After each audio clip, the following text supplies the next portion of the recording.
Voilà, donc les doctrines. Alors, mes amis, je voudrais aussi rapidement partager quelque chose, hein, donc comme les amis sont là, tout ça.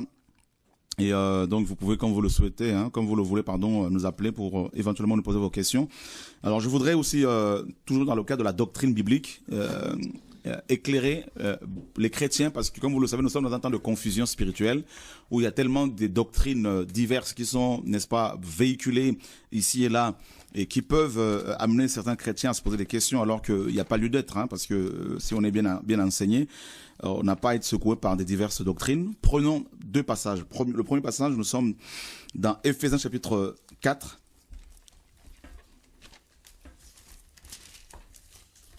À partir du verset 11, si Ludo peut nous faire la lecture. Hein.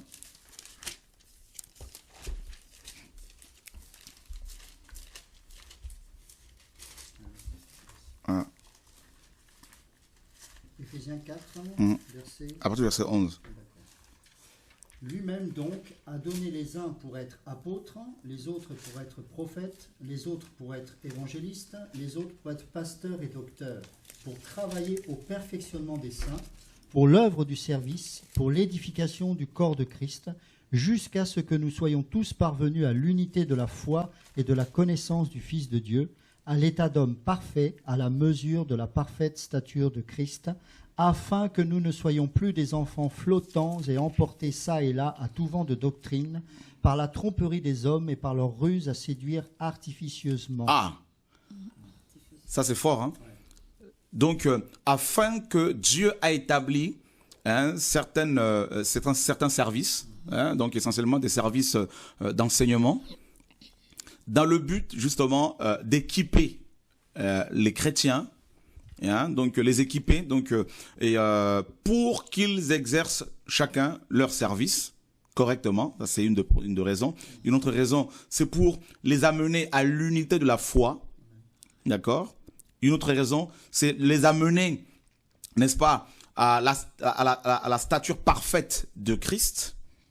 Et une autre raison encore, c'est amener ces chrétiens à être des hommes et des femmes stables, plantés, bien enracinés dans la doctrine, pour ne pas qu'ils soient justement, n'est-ce pas, emportés par tout vent de doctrine, hein, par la ruse des faux docteurs, des faux enseignants, et qui vont se servir de toutes sortes d'artifices pour pouvoir séduire les chrétiens, les éloigner du Seigneur. Et ça, c'est vraiment capital parce que il faut pas oublier, mes amis, que nous sommes dans une génération où justement il y a tellement d'artifices, il y a tellement de séduction, il y a tellement de fausses doctrines, il y a tellement des choses qui sont racontées ici et là que si vous n'êtes pas suffisamment enseigné d'abord par Dieu lui-même et par les frères et sœurs qui ont reçu cette grâce, eh ben, on peut facilement être séduit. Voilà, donc on a besoin d'être suffisamment enseigné, et le meilleur enseignant, bien sûr, c'est le Saint-Esprit. Donc ça, et vous l'avez compris. Donc ensuite, on va prendre un autre passage dans le livre, dans le livre de l'Épître aux Hébreux. Chapitre 12.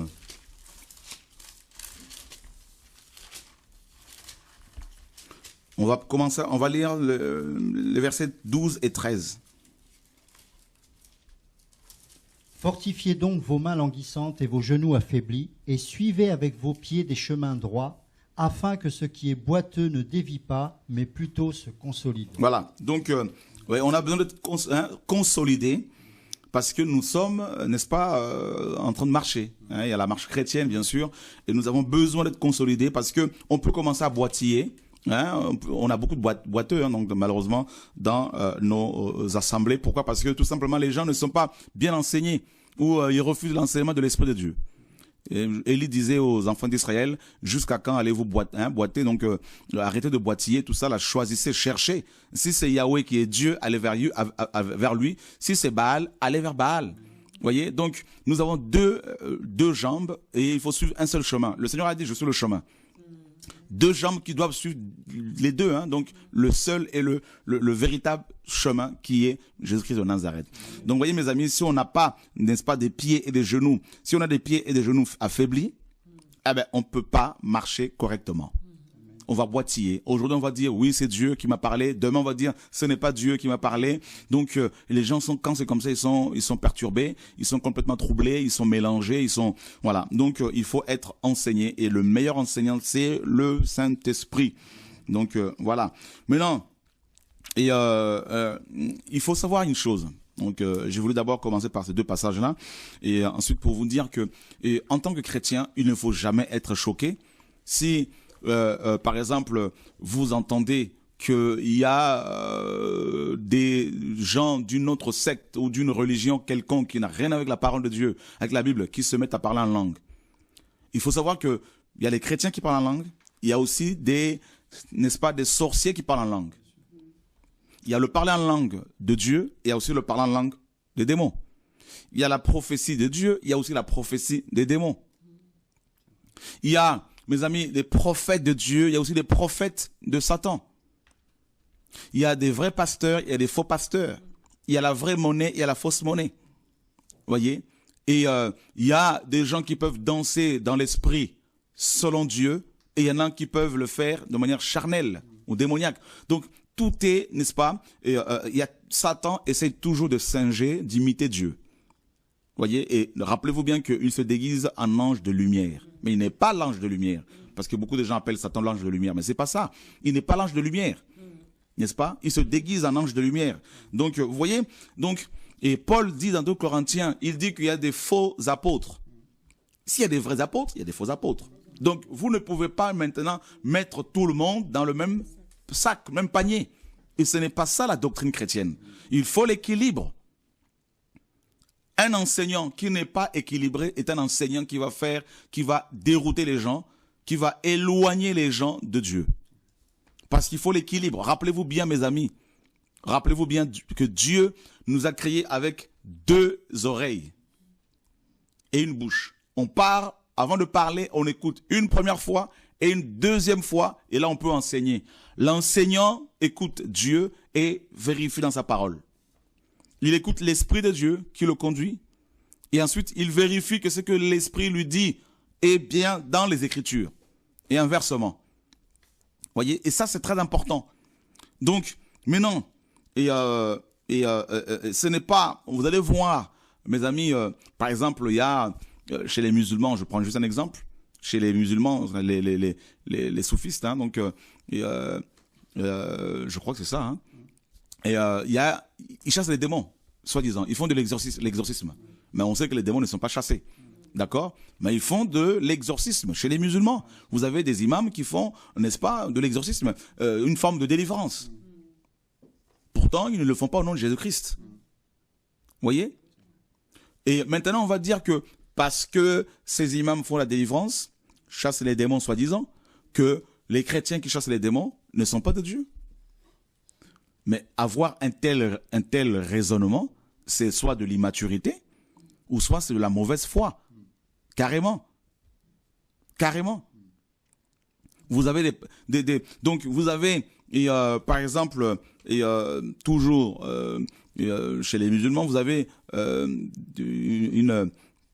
comment dire, des gens, certaines branches de l'islam, n'est-ce pas, rentrent en transe. D'accord? Et se mettent à prophétiser. À parler aussi dans une langue inconnue. Maintenant, vous allez dire que les chrétiens qui sont saisis par l'Esprit de Dieu, qui se mettent à parler sous l'inspiration, eh ben, ils sont aussi faux comme les autres. Mais non, mais quand même chrétiens. Quand même, soyons équilibrés, soyons justes dans notre approche des Écritures. Vous voyez, tout est tordu aujourd'hui, tout est mélangé. Tout. Il y a une telle confusion que beaucoup de chrétiens ne savent même plus, n'est-ce pas, distinguer la voix du Seigneur et la voix du démon. On en est arrivé là, tellement qu'il y a la confusion. Et donc, vous avez, comme je le disais, par exemple, aussi des gens qui vont danser chez les démons, chez les sorciers, Et vous avez aussi des chrétiens qui peuvent être touchés par Dieu dans leur joie, ils se mettent à danser. Où est le problème? Où est le mal dans tout ça? David, n'est-ce pas, n'était pas possédé, n'a-t-il pas dansé? Vous allez dire, mais oui, c'était la loi. Mais attendez, quelle est cette loi mosaïque qui va faire danser quelqu'un? David était rempli de l'Esprit de Dieu, avec tous les psaumes qu'il a composés. Vous allez dire que c'était la loi? Attendez, ces psaumes prophétiques qui annoncent des événements qui ne sont même pas encore arrivés, comme psaume 2 qui annonce le gouvernement mondial, mes amis, l'avènement du Seigneur Yeshua, comme psaume 22 qui a annoncé la passion de Christ, la crucifixion de Jésus-Christ. Et vous allez dire que ça c'était la loi de Moïse? Mais attendez, soyez quand même corrects. Donc c'est pour cela, mes amis, que vous ne devez pas vous mettre à écouter les enseignements de tout le monde. Non, tout le monde ne peut pas se permettre à vous enseigner. Ne laissez pas, n'est-ce pas, vos oreilles et recevoir n'importe quel enseignement. C'est important. Regardez ce que la parole de Dieu nous dit. Nous sommes dans Exode. Nous sommes dans Exode, chapitre... voilà, on va commencer par le chapitre 7. Voilà, et à partir du verset 8, Yahweh parla à Moïse et à Aaron en disant, « Quand Pharaon vous parlera en disant « Faites un miracle », tu diras alors à Aaron, « Prends ta verge, jette-la devant Pharaon, et elle deviendra un serpent. » Moïse donc et Aaron allèrent auprès de Pharaon et firent comme Yahweh avait ordonné. Aaron jeta sa verge devant Pharaon et devant ses serviteurs, et elle devint un serpent. Mais Pharaon fit venir aussi les sages et les enchanteurs, et les magiciens d'Égypte, et eux aussi firent autant par leurs enchantements. Ils jetèrent donc chacun leur verge, et elles devinrent des serpents. Mais la verge d'Aaron engloutit leur verge. Le cœur de Pharaon s'endurcit, et il ne les écouta point, selon ce que Yahweh avait dit. Vous vous rendez compte ici, Ludo? Moïse, n'est-ce pas, jette sa verge qui devient, n'est-ce pas, un serpent. Pharaon fait venir ses magiciens, ses enchanteurs. Ils font exactement la même chose. Le même miracle. Vous voyez? Et quand Pharaon a vu cela, il n'a plus écouté Moïse parce qu'il s'est dit quoi? L'onction que Moïse a, certainement c'est la même que mes magiciens, n'est-ce pas, ont. Vous vous rendez compte? Et maintenant, on va dire que non, mais en fait, Moïse n'était pas de Dieu parce que c'était la même chose que les magiciens de Pharaon. Mais attendez, qui a copié qui? Hein? Qui a commencé, n'est-ce pas? Qui est l'auteur de l'adoration? Qui a mis en place les instruments de musique, si ce n'est pas Dieu? Qui sont les premiers à, n'est-ce pas, louer Dieu, à danser dans sa présence, si ce ne sont pas les enfants de Dieu, d'abord? Satan ne fait que imiter, mes amis, imiter les choses. Tout est mélangé dans la tête de beaucoup de chrétiens. Nous avons des preuves bibliques ici. Pharaon, mes amis, a procédé de la même manière que Moïse. Et ces magiciens ont fait la même chose. Pourtant, Dieu a agi et les magiciens ont agi, ils ont fait la même chose. N'est-ce pas? Donc, ils ont copié et le miracle que Moïse avait fait, Pharaon se dit, ben, c'est la même chose. Moïse n'est pas de Dieu. Voilà, on continue la lecture. Verset 14. Yahweh dit à Moïse, « Le cœur de Pharaon est endurci. Il a refusé de laisser aller le peuple. Va-t'en dès le matin vers Pharaon. Voici, il sortira pour aller près de l'eau. Tu te présenteras donc devant lui sur le bord du fleuve, et tu prendras dans ta main la verge qui a été changée en serpent. » Verset 20. Verset 20. Moïse donc et Aaron firent ce que Yahweh avait ordonné. Aaron leva la verge, et il frappa les eaux du fleuve sous les yeux de Pharaon et de ses serviteurs, et toutes les eaux du fleuve furent changées en sang. Et le poisson qui était dans le fleuve mourut, et le fleuve devint tellement puant que les Égyptiens ne pouvaient plus boire les eaux du fleuve. Il y eut du sang dans tout le pays d'Égypte. Et les magiciens d'Égypte en firent de même par leurs enchantements. Et le cœur de Pharaon s'endurcit tellement qu'il ne les écouta point selon ce que Yahweh avait dit. Ah, vous vous rendez compte? Deuxième miracle que Moïse va opérer. Pharaon va, n'est-ce pas, demander à ses magiciens qui vont faire la même chose. La même chose. Mais écoutez les amis, soit on aime le Seigneur, on aime la vérité, on aime la parole de Dieu et on veut suivre le Seigneur, soit on se dit, ben non, ben moi je suis destiné à l'enfer, je veux écouter les niaiseries, le mensonge et je veux me faire séduire parce que je suis au fond, voilà, je ne suis pas intéressé par le Seigneur. Si vous n'êtes pas intéressé par le Seigneur, c'est votre problème. Mais en tout cas, la parole est claire. Voyez? Donc, voyez mes amis, Satan aime imiter. Il aime se déguiser. Voyez? Et d'ailleurs, au point de produire des miracles mensongers. Quand on voit les miracles qui s'opèrent, mes amis, à Lourdes par exemple, hein, des gens qui étaient aussi handicapés, hein, qui se lèvent et qui marchent. Et on voit aussi des vrais chrétiens prier pour les handicapés et être guéris comme ça. On va dire quoi maintenant? Que tous ces miracles-là, c'est le diable? Mais attendez quand même les amis. Alors votre Dieu n'agit plus alors? Vous voyez, le problème c'est la méchanceté de beaucoup. À la base, c'est des gens qui sont méchants, qui, n'est-ce pas, sont comme des pharisiens, qui épient les enfants de Dieu. Comme Paul disait dans Galates là-bas, ils épient la liberté que nous avons en Christ. N'est-ce pas? Et ils cherchent des occasions de scandale, de chute pour pouvoir parler. Et ce ne sont pas des gens qui sont animés par l'Esprit de Dieu. Voilà. Parce qu'ils ne font pas la démarche biblique, celle d'aller demander qu'est-ce qui se passe, expliquez-nous un peu. Voilà. Donc, c'est pas des gens qui sont mes amis du Seigneur, ce sont des, n'est-ce pas, méchants. Voilà. Donc, les magiciens de Pharaon ont fait la même chose. Nous sommes au verset 26. Après cela, Yahweh dit à Moïse, « Va vers Pharaon et dis-lui, ainsi parle Yahweh. Laisse aller mon peuple afin qu'il me serve. Si tu refuses de le laisser aller, voici, je m'en vais frapper de grenouilles toutes tes contrées, et le fleuve fourmillera de grenouilles qui monteront et entreront dans ta maison, et dans la chambre où tu couches, et sur ton lit, et dans les maisons de tes serviteurs, et parmi tout ton peuple, dans tes fours et dans tes mets. Ainsi les grenouilles monteront sur toi, sur ton peuple, et sur tous tes serviteurs. » Chapitre 8, verset. Yahweh donc dit à Moïse, « Dis à Aaron, étends ta main avec ta verge sur les fleuves, sur les rivières et sur les marais, et fais monter les grenouilles sur le pays d'Égypte. » Et Aaron étendit sa main sur les eaux de l'Égypte, et les grenouilles montèrent et couvrirent le pays d'Égypte. Mais les magiciens firent de même par leurs enchantements, et firent monter des grenouilles sur le pays d'Égypte. Alors Pharaon appela Moïse et Aaron, et leur dit, « Intercédez auprès de Yahweh, afin qu'il retire les grenouilles de dessus moi et de dessus mon peuple, et je laisserai aller le peuple, afin qu'il sacrifie à Yahweh. » Voyez, troisième miracle, les grenouilles, et là les magiciens de Pharaon font la même chose. La même chose. C'est quand même impressionnant, Ludo. Donc vous voyez, le fait que Satan cherche à imiter l'œuvre de Dieu, que ce soit les prédications, le parler en langue, les miracles, la prophétie, ou quelqu'un qui peut danser dans l'esprit parce que Dieu l'a touché, qui est dans la joie, qui glorifie son Dieu, n'est-ce pas? Et Satan aussi essaie de faire la même chose, donc c'est pas nouveau. Et à la base, les instruments de musique n'étaient pas faits pour l'adoration de Lucifer ni de la chair. Et Satan, se sert de ces instruments pour sa gloire.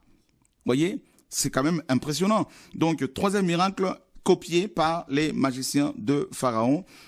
Et nous sommes au verset 12, l'époux.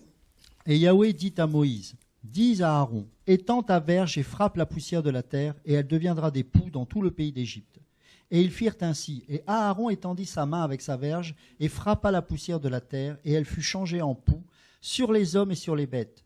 Toute la poussière du pays fut changée en poux dans tout le pays d'Égypte. Et les magiciens voulurent faire de même par leurs enchantements pour produire des poux, mais ils ne purent pas. Les poux furent donc tant sur les hommes que sur les bêtes.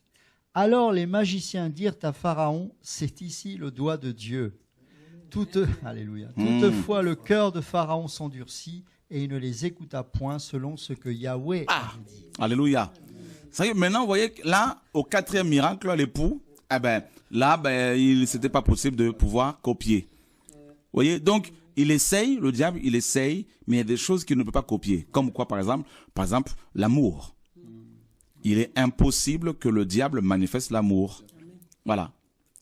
Donc, il est impossible qu'il manifeste la bonté. Vous voyez, il est impossible qu'il manifeste le caractère de Christ. Il peut imiter les miracles mensongers. Il peut imiter le parler en langue, il peut imiter la prophétie, il peut imiter la manière de prêcher, il peut imiter l'onction, tout ça. Mais de là à dire que parce que certains musulmans chassent les démons, ou certains catholiques, ou certains, n'est-ce pas, font des miracles comme à Lourdes, il y a des miracles, mensongers bien sûr, et que ceux qui sont utilisés par le Seigneur, ceux et celles que Dieu utilise pour guérir les frères et sœurs, sont aussi dans le même lot, comme les autres, sont faux. Non mais attendez quand même, où est l'équilibre dans tout ça là? Vous voyez? Un enseignement qui n'est pas équilibré est un enseignement qui va vous construire, n'est-ce pas, en biais. Vous serez construit mal parce qu'il n'y a pas l'équilibre. C'est pour cela que l'enseignement, c'est l'équilibre. Vous voyez, c'est très important. Un enseignant est une personne qui amène l'équilibre dans son enseignement. C'est important, c'est capital parce que l'enseignement, c'est la construction. Vous voyez? C'est la construction. Vous allez voir, par exemple, certains même des bouddhistes qui vont prier, il y en a qui vont se mettre à genoux, par exemple. Et si on voit maintenant un chrétien qui se met à genoux, on va dire que non, il prie comme les bouddhistes. Attendez les amis. Attendez. C'est quand même compliqué. Qui n'a jamais été une fois saisi par le Seigneur chez lui en train de pleurer, de crier, en priant, en faisant même les mains comme ça. Et on va dire non, ça c'est une incantation qu'il fait. Mais quand même les amis, on est dans quel monde? C'est vraiment la fin, c'est la confusion totale. Beaucoup ne savent même plus quoi inventer, quoi dire.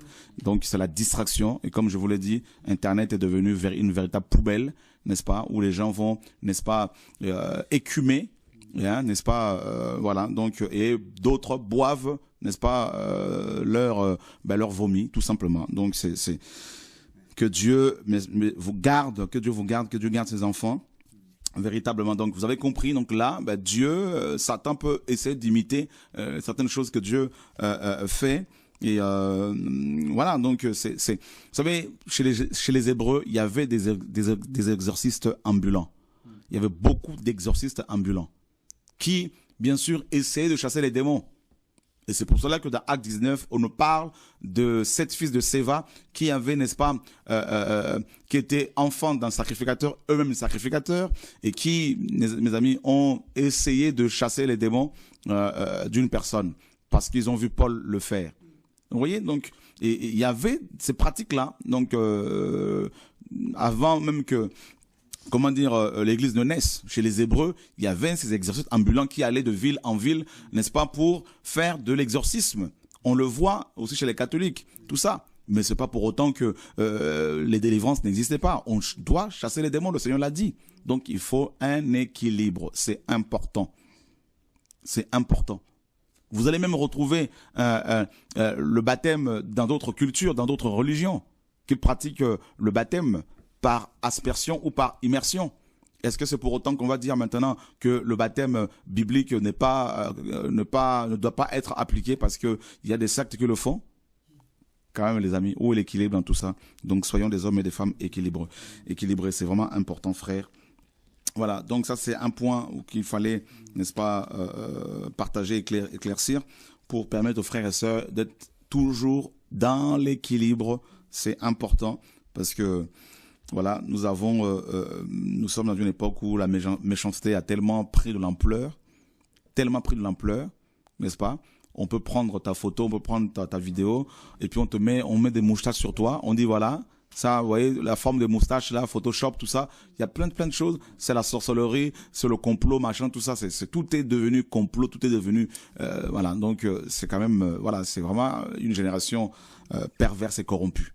Voilà, beaucoup de mensonges et tout ça au nom de je sais pas quelle divinité. Voilà, que Dieu soit béni, soit glorifié. Donc